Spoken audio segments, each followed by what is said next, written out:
policy. And then we have two speakers. Heidi Wunderlich, who is a Knoxville resident now. She and her husband, Dr. Wunderlich at UT, have lived in the Knoxville area for quite a while, and they have a daughter who is a doctor in Knoxville as well. And she wants to share with you her experiences as she decided to leave East Germany and make her escape into the West, and tell about some of the experiences which she encountered in doing that and living with a family that was divided by the wall. And then Rosemary Greenman is going to speak, and she's going to tell some stories of her acquaintances, some people whose lives were drastically changed by their decisions to leave the communist East and make an attempt to live in the West.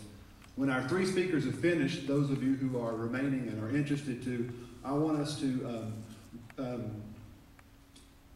have a time in which we contemplate some of the importance of this date, sort of celebrate, but also to enjoy contemplation.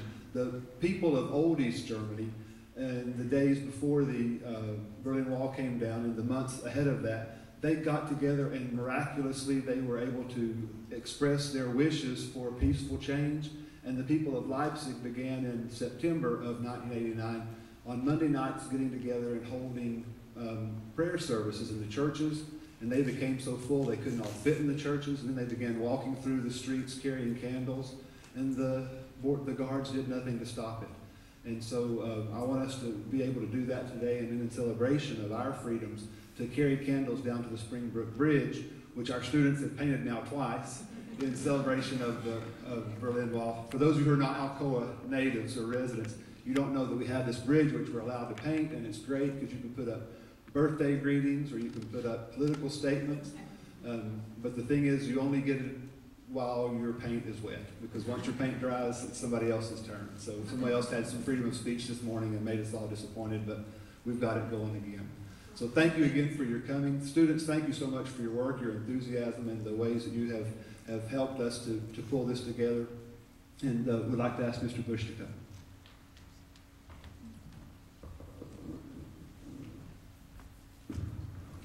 Thank you, Mr. Brown. Mr. Brown picked me for no expertise from the faculty. He picked me because of my age, and I lived through this. So I think that's basically why I'm here, but I do appreciate you all coming tonight, and my part is very minor. What's really important are the folks whose lives were drastically changed by some of the things that I was aware of early on in my life, and then during the military years I became a lot more concerned with it, and not going to go through a whole lot of history, but you go back to 1922 when something called the Soviet Union was being formed, with the idea that communism was the way to go, and as we found out later, their goal was to slowly but surely take that communism around the world as quickly as they could. Now, with the United States and its capitalism and Soviet Union and its communism being basically a half a world apart, there obviously was not going to be a problem. But as times changed and the oceans no longer were a barrier with planes and missiles and this type of thing, then it certainly became a problem. The biggest problem, of course, was World War II. You've heard that politics makes strange bedfellows. Well, wars obviously do too. Why in the world would we ever do anything with the Soviet Union? Well, if you've got a common enemy that you're both very frightened of, in which case Hitler and the Nazis in Germany sort of right in between them. So that's basically where the problem starts. When the war was over and we came from the west toward Berlin and the Soviets came from the east, and there were some problems there. Now, you know, whether there were actually some people on both sides that said, hey, we're going to go to war together one day anyway, why don't we do it now? You hear that, I'm not sure, but luckily more cooler political heads prevailed and stopped an onslaught at that particular time after us being at war for 4.5 years. However, there are some other things that we're questioning today, okay? What did we do? Well, Mr. Brown has a map right up here. I don't know how much you can see it, but what we decided to do, rather than escalate the tensions between the Soviet Union and the United States, we decided that we would just we would hold our forces on one side, they on the other, and we would just take Germany and basically just divide it up. Now, it's not exactly perfect, but by and large, to the left are the Allies, and over on the right hand or the eastern side would be the Soviet Union, with, of course, poor Berlin stuck right in here completely inside the Russian sector. And again, were we so fearful of immediately going into another world war that, again, some people want to talk about the eastern part of Europe sort of being sacrificed to the Soviet Union? I'll let more intelligent and well-read people than I, some years from now, make that final decision. But it is talked about. Basically, the problem began with the United States and France and Britain or England. As the war was over, our main goal was to simply go back home, leave these people alone, and let them go. Now, we didn't do it that quickly with the Marshall Plan, and we stayed there quite a few years. But again, we never had any intention of staying. We just wanted to come home. Over on this side, again, you've got a little different philosophy. The Soviets basically never left. Now, several of them may have gone back to Russia, that's true. But Winston Churchill coined one of the most apt phrases I've ever heard of like an iron curtain sort of descending, you know, with Eastern Europeans sort of being over there with the communist ideology of the Soviet Union. And again, this is from a textbook. You know, these folks know all about that, and they can add to, correct me, but you know, I'm very interested in hearing their stories and see their slant on it.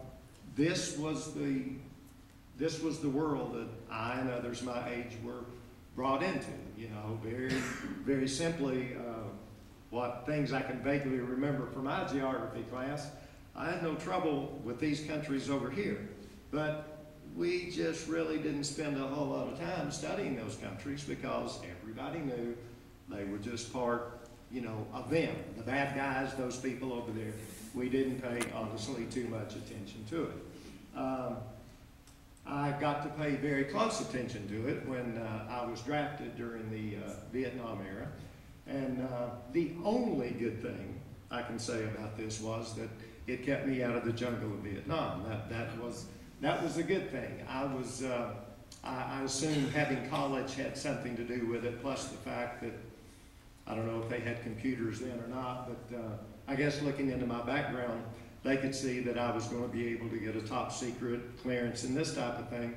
And so I was pulled from orders to Vietnam, and several of us were sent to a unit that was setting up in the western part of Germany over here. And you know, when you're young and you do things, you kind of do your job, and then years later, when you stop to think about it, it just amazes you what these units were. Now, most of us are familiar from the movies with the huge missiles being out west in our country, these humongous things that come out of the silos. And I think we had 2 or 3 of those in Turkey also. Well, technology had come along by this time that we could actually, almost like artillery pieces, you know, they put them on tracks, and they were not very big things, but they could put a nuclear warhead on that. And as I found out later, looking through the internet, I don't know how many, there must have been 50 or more out in the forest of West Germany, these things placed all over the place. And what's scary about that is you're always worried about the big accident, the big mistake. And what was even more crazy than that, it was people like me that could have made those crazy accidents. I just wanted to go home. I enjoyed being in Germany, but I didn't like what they pulled me for. You know, it was the deal where I ran the cryptograph machine. In other words, what if I got a message wrong? What if I validated it wrong? And then to make it worse, they said, I remember it was called EMOS, emergency something something.